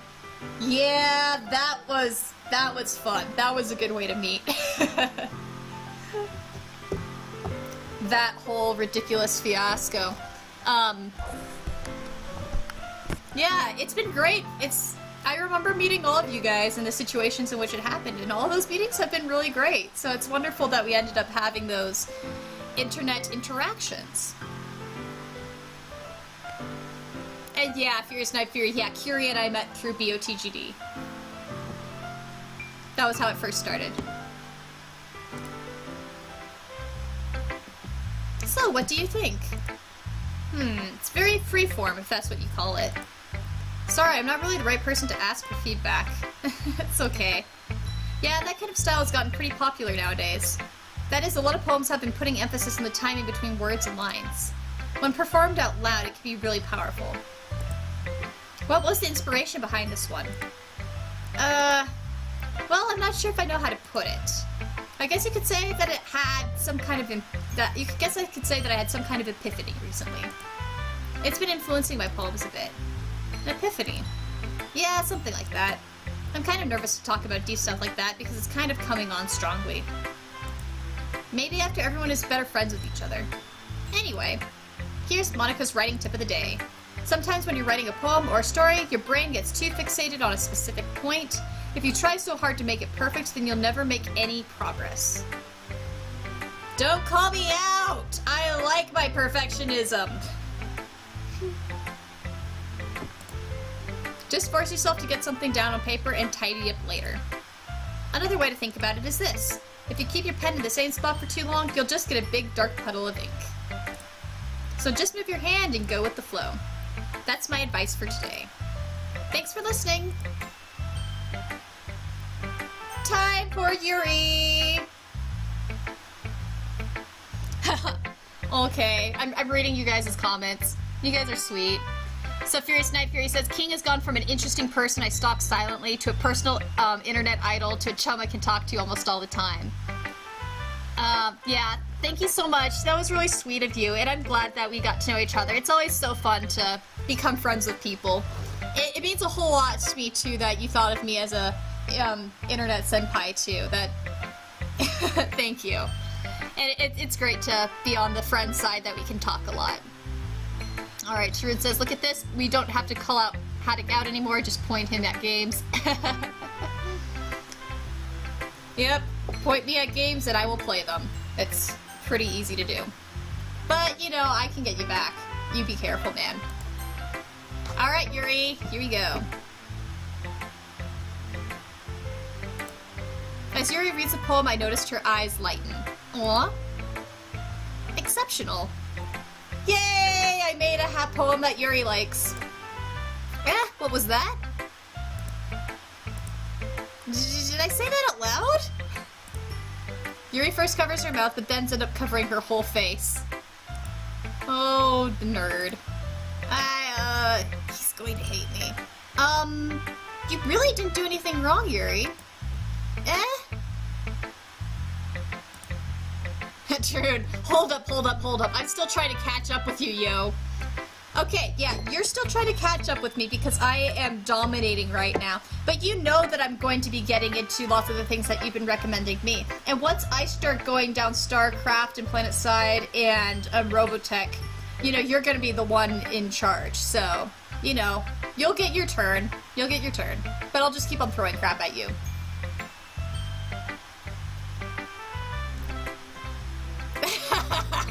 As you say, when you open up PlanetSide 2 and StarCraft, you're mine. Remember, though, I have gotten you to play a lot of material, so I will always be able to hold that around my pinky. We're like competing to see who can influence and screw up each other more with our favorite games and stories and stuff, aren't we? I guess you're right. What am I getting so nervous for? Yuri takes a breath. So, what kind of writing experience do you have? Your use of imagery and metaphor indicates you've written a lot of poetry before.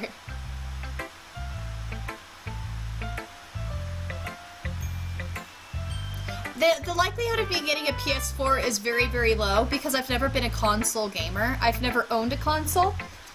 Well, except for Atari, but, so the likelihood of me being able to get to Bloodborne is extraordinarily low, but you never know. I'm just such a hardcore PC gamer because, you know, as Turin says, the limited use, and then also, I love the updatability of machines. Just love that about them. There's always something great that you can do with PC. The flexibility and malleability I like. So no worries. Consoles are definitely a good way to go for other reasons, that's for sure.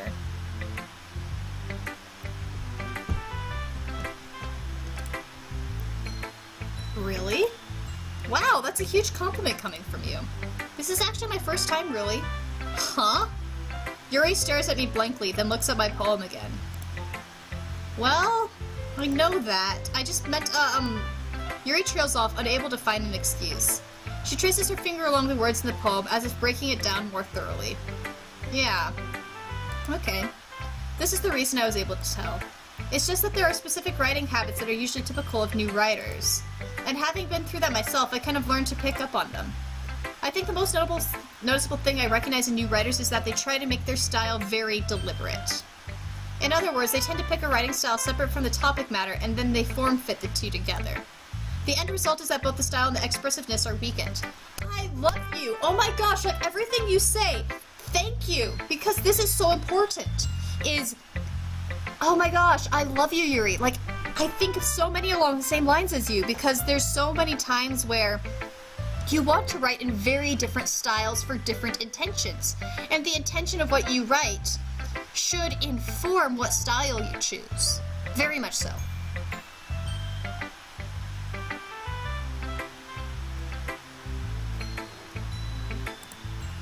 Once Yuri finds her train of thought, it's as if her demeanor totally changes. Her stammering is completely gone, and she sounds like an expert. Of course, it's not something you can be blamed for. There are so many different skills and techniques that go into writing even a simple poem. Not just finding them and building them, but getting them to work together is probably the most challenging part. It might take you some time, but it all comes with practice, and learning by example and trying new things.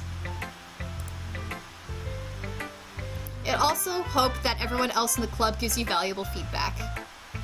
Confession time, since everyone's confessing about not beating a Zelda game, I have not played a Zelda game either. I'm terrible. I'm sorry, guys. Natsuki can be a little bit biased, though. Biased? How? Well, never mind. I shouldn't be talking about people like that. Sorry. It's fine. I'm not sure if Yuri is apologizing to herself, to me, or to Natsuki. Do you mind if I read your poem now? Please do! I'd love to share my thought process behind it. Yuri smiles dreamily, as if that's a rare opportunity for her. Which itself is kind of funny. After all, isn't this supposed to be a literature club? And here we go. Poetry time.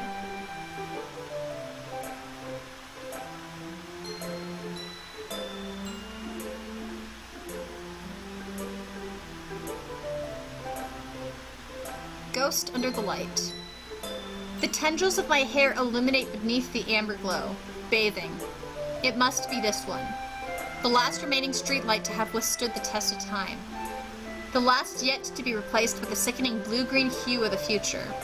I bathe. Calm, breathing air of the present but living in the past. The light flickers. I flicker back. Okay, I cannot think and listen to music at the same time, so I'm pulling these off temporarily. Just to talk about this poem, because this is another one that I very much like. And for me, I guess the meaning comes to me a little bit faster than Monica's poem, although Monica's, I feel, has that same level of depth and metaphor to it. For this one, I feel like the metaphor, it hits me a little bit harder personally, maybe because it's something that I feel too. I really like this, because it's the concept of, you know, there are those, you know, life keeps on changing through time, and it usually doesn't change all at once, but it changes bit by bit, that gradual morphing process. And so there are going to be some things that filter out of your life sooner than others, and some things from the past that just keep on going and sustaining. But there is going to be a point where everything keeps on getting shifted and rotated through until your present has none of the things in common at, let's say, you know, point A far back in the past. And so I like this concept of talking about the future not feeling very pleasant, being a sickening blue-green hue, and about that last remaining streetlight, the last thing that is from the past that's still connecting to your present. So you can bathe in that, and it feels very comforting to be in that, because your present with this light is connected to a past that you appreciate. You like this part of your past, and so you're happy to be with it. But what's so interesting and cool about this poem also is the pointing out that even this last light, even though it's yet to be replaced, it's flickering, and you are flickering back, because your identity is so connected in with the events and things surrounding you, and situations around you, or mental processes. You know, this can be talking about mental processes as well. So once that light flickers, you know, you're going to be flickering too, because that tie to the past is going to be dying, and with it you're going to have to forge onto that blue-green hue of that future that you're not necessarily so enthused to be a part of. And frankly, that's something that I personally am going through a whole lot right now, is I feel a whole lot of comfort in those little niches of areas in my life where I can still feel the past. and, you know, keep those in my present. I had a very good past, and I'm not so enthused about the future, so I'm happy to have those instances where I can enjoy that amber glow. So I do like this poem a whole lot. So there we go. Those are some of my thoughts, though. And now I can listen to the music again now that I've gone through that.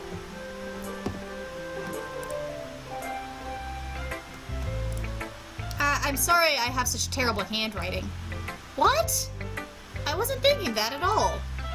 But it took you so long to read. Did the game notice that? Ah. Well, I just don't read script very often. I actually think your handwriting's pretty. Eh? That's a relief. Also, I liked the poem. Even though it's short, it was really descriptive. It wasn't too short? I usually write longer poems. Kiri says, interesting analysis. I had trouble interpreting it when I read it. Oh, interesting. That's cool to hear. The last poem is the one with the hole in the wall. I'm having more problems interpreting that one than this one. So I'd be interested to hear what your interpretation on the one with the, you know, I'm not looking in, I'm looking out one. I'd be curious to hear what that is. And then Kiri says, but I also had trouble trying to figure out the metaphor at the time. Right, yeah. So why it's sort of fun to talk back and forth about metaphorical things is seeing how people interpret it. So I'd be really curious to hear what your thoughts were, especially on the more metaphorical ones. And so you said it was easier for you to do hole in the wall. Okay, yeah, that one was harder for me, which is why I was a little silent. What did you get out of it? Or I could just watch it, but if you're happy to share again. Alright. And Kiri, I can't explain hole in the wall without spoilers. Okay, that's fair, that's fair. I'll get to that eventually then. Cool. So Yuri says, I usually write longer poems. Not at all. I'm really glad you like it. I'll be honest, since it's our first time sharing, I wanted to write something a little more mild. Something easy to digest, I suppose. Cool. Are you into ghosts, Yuri? Actually, the story isn't about a ghost at all, Haddock. Really? I must have totally missed the point. Well, I suppose you did only glance over it after all. But remember that poets often express their own thoughts, feelings, and experiences in their work. They usually do more than tell a simple story or paint a picture. In this case, perhaps the subject of the poem is only being symbolically compared to a ghost. Lingering in her last remaining place of comfort, unable to let go of the past. Woo! And soon to be left with nothing. I feel like I sort of am connecting with what she was thinking. It's a lot more solemn putting it that way. I hadn't even thought of that. That's impressive. It's nothing, really. Yours was impressive too, so... Nah. If anything, I could probably learn a thing or two from you. You think so? This is so true of writing, is all writers have that sort of hesitance or modesty. So many writers I know do this. Yeah, of course. You know, I was really nervous about doing all this, but in the end, I enjoyed it. I'm going to keep doing the best words. I'm going to keep doing my best for you, Haddock. Me too. Phew. I guess that's everyone. I glanced around the room. That was a little more stressful than I anticipated. It's as if everyone is judging me for my mediocre writing abilities. Even if they're just being nice, there's no way my poems can stand up to theirs. This is a literature club, after all. I sigh. I guess that's what I ended up getting myself into. Across the room, Sayuri and Monica are happily chatting. My eyes land on Yuri and Natsuki. They gingerly exchange sheets of paper, sharing their respective poems. As they read in tandem, I watch each of their expressions change. Natsuki's eyebrows furrow in frustration. Meanwhile, Yuri smiles sadly. Yeah, they do write in opposite styles. What's with this language? Did you say something? Oh, it's nothing. Natsuki dismissively returns the poem to the desk with one hand. I guess you could say it's fancy. Thanks. Yours is cute. Cute? Did you completely miss the symbolism or something? It's clearly about the feeling of giving up. How can that be cute? I know that. I just meant the language, I guess. Yeah, I'm on Yuri's side right on that. I was trying to say something nice. You mean you have to try that hard to come up with something nice to say? Thanks, but it really didn't come out nice at all. Yeah, wow, good job, you two. Well, I do have a couple suggestions. If I was looking for suggestions, I would have asked someone who actually liked it. Gosh. These two are so mismatched. Which people did, by the way. Sairi liked it, and Haddock did too. So based on that, I'll gladly give you some suggestions of my own. First of all, excuse me, I appreciate the offer, but I've spent a long time establishing my writing style. I don't expect it to change anytime soon, unless of course I come across something particularly inspiring. Which I haven't yet. And Haddock liked my poem too, you know. He even told me he was impressed by it. Oh my gosh. Natsuki suddenly stands up. Oh, I didn't realize you were so invested in trying to impress our new member, Yuri. That's not what I... True, translation, go fuck yourself, Natsuki. Oh goodness, these two. Good job, you two. You're just... Yuri stands up as well.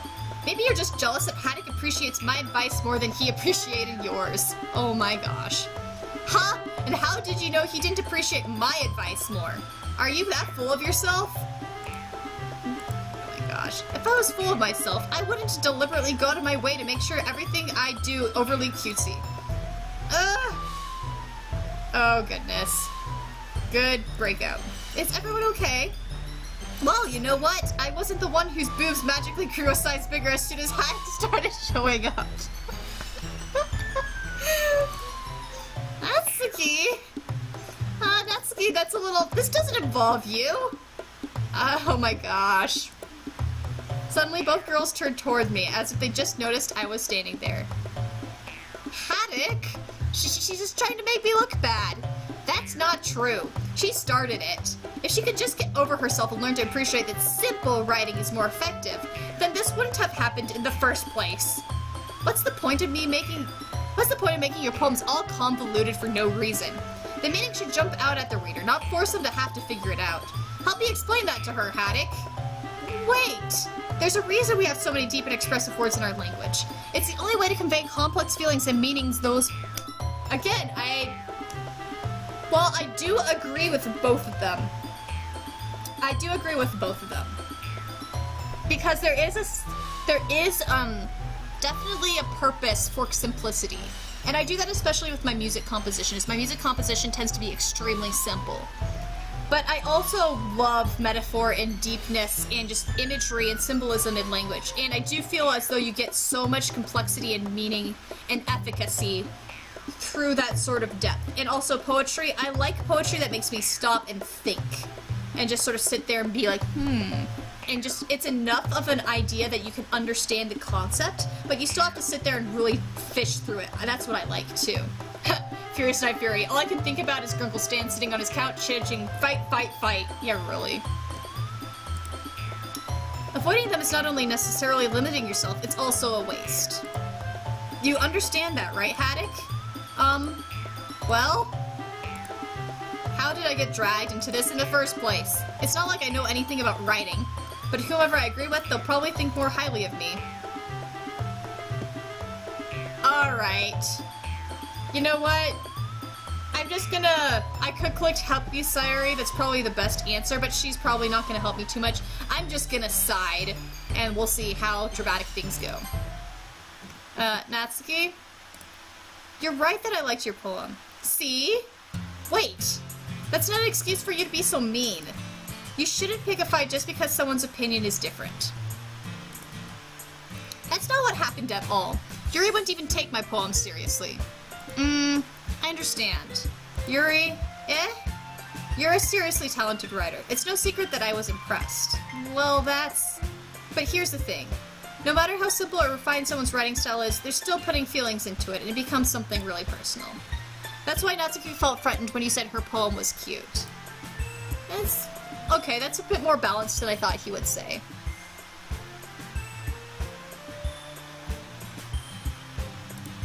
I didn't notice that I'm sorry. But Natsuki, you took it way too far. Yuri means well, and if you just told her how you felt, then this wouldn't have happened in the first place. Are you kidding? That's exactly what I did. It was her that... Natsuki, I think that's enough. You both said some things that you didn't mean. Yuri apologized. Don't you think you should too? Natsuki clenches her fists. In the end, nobody has taken her side. She's trapped at this point being defiant only because she can't handle the pressure. I end up even feeling bad for her. Sometimes when I'm hurt, it helps to take a walk and clear my head. Sorry, she doesn't need to... You know what? I'm going to do that. It'll spare me from having to look at all your faces right now. Yeah, I figured she'd get angry. Without warning, Natsuki snatches her own poem up from the desk and storms out. I probably made a choice that's gonna, like, completely screw things over later, but I don't care. This'll be fun. On her way out, she crumples up the poem with her hands and throws it in the trash. Natsuki, she really didn't need to do that. I look across the room. Yuri has her chin buried in her hands while she stares down at her desk. I gingerly approach her and sit in an adjacent chair. Everything alright? I'm so embarrassed. I can't believe I acted like that. You probably hate me now. No, Yuri, how could anyone not have gotten frustrated after treating like that? You handled it as well as anyone could. I don't think any less of you. Well, alright, I believe you. Thanks, Haddock. You're too kind. I'm thankful to have you a part of this club now. It's nothing. One more thing. That one thing that Natsuki said about, you know, I never would do anything so shameful. So, what thing did Natsuki say? Boob one. Well, never mind that. I'm going to make some tea. Good idea. Make enough for more than one person, okay? Yeah. Okay, everyone. It's just about time for us to leave. How did you all feel about sharing poems? It was a lot of fun. And of course, Diary's like that. Well, I'd say it was worth it. It was alright. Well, mostly. Haddock, how about you? Yeah, I'd say the same. It was a neat thing to talk about with everyone. Awesome. In that case, we'll do the same thing tomorrow. And maybe you learn something from your friends too. So your poems will turn out even better. I think to myself, I did learn a little more about the kinds of poems everyone likes. With any luck, that means I can at least do a better job impressing those I want to impress. I nod to myself with newfound determination. Haddock, ready to walk home? Sure, let's go. Sayuri beams at me. It truly has been a while since Sayuri and I have spent this much time together. I can't really say I'm not enjoying it either. I think I'm going to keep on trying hard side to just make Yuri happy. I know that's not going to cause good team dynamics for this, but I just want to hit on her, because why not? About what happened earlier? What do you mean? You know, between Yuri and Natsuki. Does that kind of thing happen often? No! That's really the first time I've seen them fight like that. I promise they're both wonderful people. You don't hate them, do you? No, I don't hate them. I just wanted your opinion, that's all. I can see why they'd make good friends with you. Yuri, well, you know, this is technically a dating sim, so... Yeah, exactly. So I'm just gonna keep on hitting on the person I want to date. Exactly. And I like what she has to say, so I want to keep on having her say happy things rather than make her sad. So I'm gonna just keep on hitting on her. Kiri, or at least it's advertised as one. Yep. Yeah, yep, exactly. You know, Haddock, it's nice that I get to spend some time with you in the club, but I think seeing you get along with everyone is what makes me happiest. And I think everyone really likes you too. Every day is going to be so much fun. It looks like Sayuri still hasn't caught on to the situation I'm in. Sure, being friends with everyone is nice, but does it really need to stop there? Dun dun dun! Dating time! We'll just have to see what the future holds, Sayuri. I pat Sayuri on the shoulder. I say that more to myself than to her, but it's easy to use her as an internal monologue sometimes. Okay. Yeah, let's do this. Okay.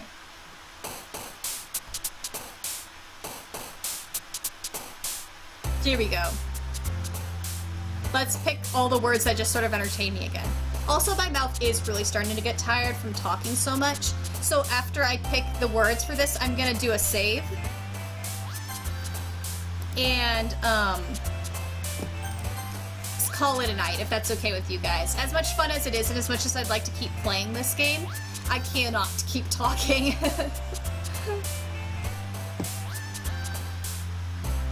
Philosophy. Eternity. Ooh, entropy.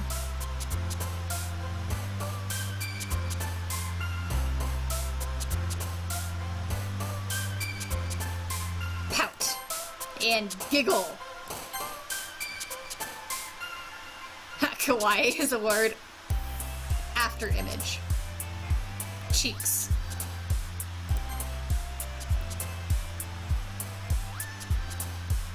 Lipstick. Rose. Milk. Why not? Boop. And infallible. I like that word. Secretive. Wrath. Graveyard.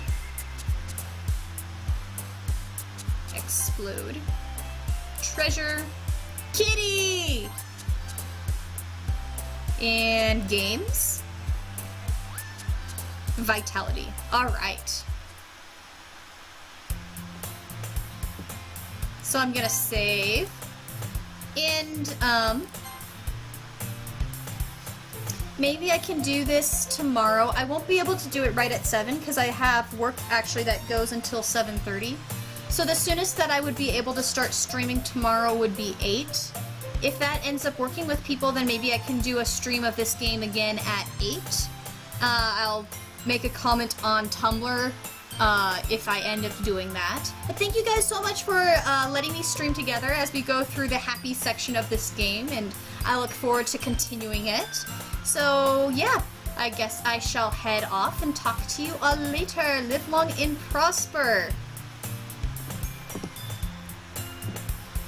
Well, yeah, hope you can keep on joining me for this. And yeah, it'll be fun. I'll keep you guys updated on my schedule.